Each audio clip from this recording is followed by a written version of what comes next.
Guys, honestly, what's happening here? நேத்து GT தோத்தாங்க against LSG and இன்னைக்கு RCB தோத்திருக்காங்க against SRH. Now this is dangerous signs, guys, before the knockouts. Top two positions are wide open. GT top of the table இருக்காங்க with 18 points. They play next against CSK.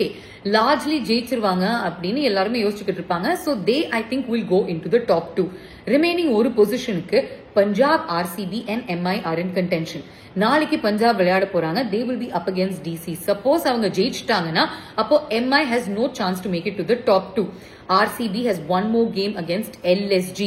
LSG இப்பதான் பயங்கரமா விளையாடி ஜெயிச்சுட்டு உள்ள வந்திருக்காங்க and they can pose a threat to the Royal Challengers Bangalore. Suppose RCB அந்த மேட்சையும் தோத்தாங்கன்னா then they will have to play the eliminators after two back-to-back losses.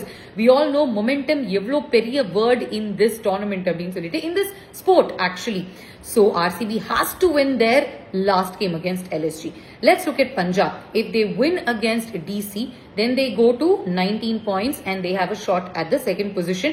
If they don't win against Mumbai, Mumbai will be in the third place and RCB, depending on whether they win or lose, will be in the third or the fourth place.